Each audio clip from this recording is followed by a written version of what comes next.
Hello dears, this is Wasim Akram Raja. Welcome to Raja's English cares. সুপ্রিয় শিক্ষার্থী, নবম দশম শ্রেণীর কবিতা বা পয়েম অংশের আজকে আমি আলোচনা করব দ্বিতীয় যে কবিতাটি রয়েছে বুকস, এই বুকস নিয়ে। আর আমরা জানি যে বুকস এই কবিতাটি লিখেছে ইলনর ফার্জিন। তো প্রথমে আমি কবিতাটি আবৃত্তি করব এবং তারপরে এটা লাইন বাই লাইন বিশ্লেষণ করব।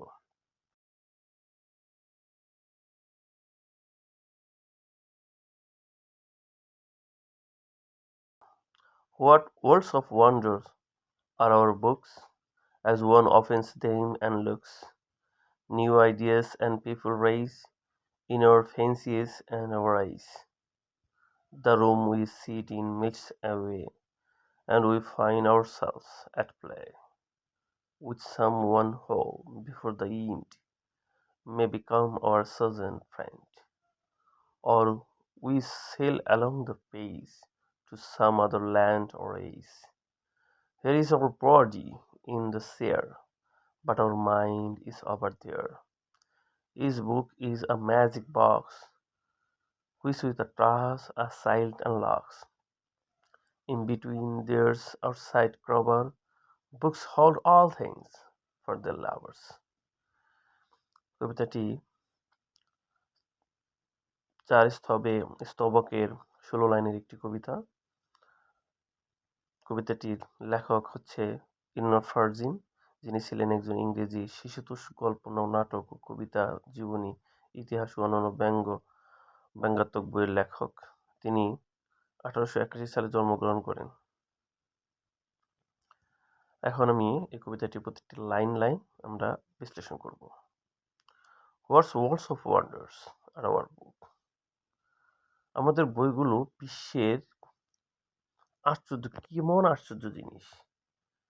আমাদের বইগুলো কত আশ্চর্যের জিনিস বা কেমন আশ্চর্যের জিনিস আমাদের বইগুলো। অ্যাজ ওয়ান্স ওপেন দেম, যখন একজন মানুষ সে বইটাগুলো ওপেন করে খুলে, বইয়ের পাতাগুলো খুলে, অ্যান্ড লুকস এবং দেখে। নিউ আইডিয়াস, নতুন ধারণা সমূহ, নতুন জ্ঞান, অ্যান্ড পিপল রাইস, জনলোকজন জাগ্রত হয়ে ওঠে। ইন আওয়ার ফেন্সি, আমাদের কল্পনায়, অ্যান্ড আওয়ার আইস, আমাদের স্বপ্নের মধ্যে।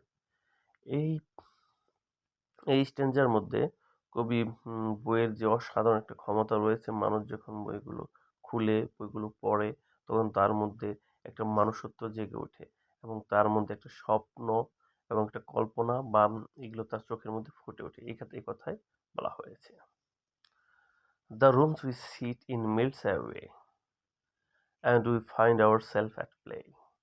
দ্য রুম, যে রুমের মধ্যে উই সিট ইন, আমরা বসে থাকি, মেল্টস অ্যাওয়ে, সেটা যেন অদৃশ্য হয়ে যায়। সাপোজ আমরা এখানে বসে একটা একটা গল্পর বইয়ের পড়তেছি, দেখা যাবে আমি আর এখানে নাই। আমি এখান থেকে অদৃশ্য হয়ে সেই গল্পের চরিত্রের সাথে নিজেকে মিলিয়ে নিচ্ছি। যদি আমরা কোনো অ্যাডভেঞ্চার যদি কোনো বই পড়ি, তখন মনে হয় আমরা নিজে ওই অ্যাডভেঞ্চারের একটা চরিত্র। এই কথা এখানে বলা হয়েছে। With someone who before the end May become hour chosen tent, আমাদের মনে হয় যে বইয়ের মধ্যে কোনো চরিত্র আমাদের বন্ধু হতে পারে, যেটা বাণিজ্য হতে পারে, এরকম একটা অনুভূতি বই যখন পড়ি, বইয়ের মধ্যে যখন আকৃষ্ট হয়ে যায়, এরকম একটা অনুভূতি সৃষ্টি হয়। Or we sail along the page, একটা নৌকা যখন সমুদ্রে বা একটা জাহাজ যখন সমুদ্রের এম, করে সমুদ্রে অভিযান চালায় বা এক দেশ থেকে আরেক দেশে যায়, তখন সে যেরকম নতুন নতুন আম, দ্বীপগুলো এক্সপ্লোর করে, ঠিক সেই রকমই একটা বইয়ের প্রতিটা পাতাকে সেখানে ওই এক একটা নতুন নতুন একটা এক্সপ্লোরের সাথে তুলনা করা হয়েছে। যখন বইগুলো পড়ে, মানে সেল মানে এখানে বোঝানো হয়েছে, যখন একজন মানুষ বইগুলো পড়ে প্রতিটা পাতায়, তখন তাদের মধ্যে কি হয়, to some others land O race, তখন তারা কি কোনো একটা দেশে, কোনো একটা যুগের মধ্যে চলে যায়। আমরা যদি প্রাচীন যুগের যদি বই পড়ি, তাহলে আমরা কেমন যেন আজকে থেকে হয়তোবা শত বা হাজার বা যত আগের বই পড়বো তত তত আগে চলে যায়। কিন্তু আবার যদি বলি আমরা ফিউচার অ্যাডভেঞ্চারাস বা সায়েন্টিফিক কোনো বই পড়ি, তখন দেখা যাবে যে আমরা ভবিষ্যতে চলে যাচ্ছি। অনেক সময় দেখা যায় না 2000 3000 ইয়ার্স মানে তখন কীরকম প্রযুক্তি হবে তখন আমরা ওই জায়গায় নিজেকে সেট করি। এই কথাই এখানে বলা হয়েছে। Hmm, "here's our body in the chair" এখানে যখন একটা মানুষ বই পড়ে তখন তার বডিটা কিন্তু চেয়ারের মধ্যে থাকে। কিন্তু তার মনটা কি থাকে? But our mind is over there আমাদের মনটা সেখানেই চলে যায়। যে বই সম্পর্কে যে সম্পর্কে পড়তেছে সেই জায়গায় চলে যায়। Each book is a magic box প্রত্যেকটা বই মনে হয় একটা ম্যাজিকের বাক্স। ম্যাজিকের বাক্সের মধ্যে যেরকম রহস্য থাকে বইয়ের মধ্যে ওরকম রহস্য থাকে। Which with a touch us child unlock যখন একটি বাচ্চা সেটাকে টাচ করবে আনলক করবে in between theirs outside cover books hold all things for their lovers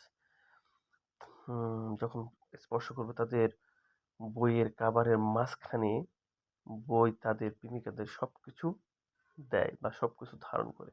মানে মানে যারা বইগুলাকে বেশি, বেশি ভালোবাসবে, বইয়ের সাথে যাদের সম্পর্ক বেশি থাকবে, ওই বইও তাদের যে যারা বই প্রেমিক তাদেরকে ওইরকম জ্ঞান দেবে। এজন্য আমাদেরকে অনেক বেশি, বেশি বই পড়তে হবে। আর বেশি, বেশি, বেশি বই পড়ার মাধ্যমে আমরা নতুন, নতুন জিনিসকে এক্সপ্লোর করতে পারব। ধন্যবাদ সবাইকে। ভালো থাকবেন। প্রিয় শিক্ষার্থী, আমি যে কবিতাটি আবৃত্তি করলাম সেটার বঙ্গানুবাদ এবং বিশ্লেষণ আমি এই বইটি থেকে নিয়েছি। Easy success a smart guide for spy of English grammar. এই বইটা হচ্ছে 6 থেকে ইন্টারমিডিয়েট পর্যন্ত সবার জন্য উপযোগী। আর বিশেষ করে 6 থেকে ক্লাস 9-10 বা এসএসসি পর্যন্ত যতগুলো কবিতা আছে সেই কবিতার অর্থ সহ বিশ্লেষণ এই বইয়ের মধ্যে দেওয়া আছে। কাজে কেউ যদি এই বইটি সংগ্রহ করতে চান তাহলে আপনারা অবশ্যই বইটা সংগ্রহ করতে পারেন।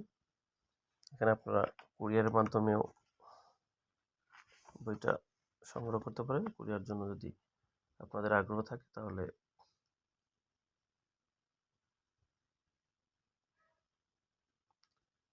এই নাম্বারে যোগাযোগ করবেন। ভালো থাকবেন। Please keep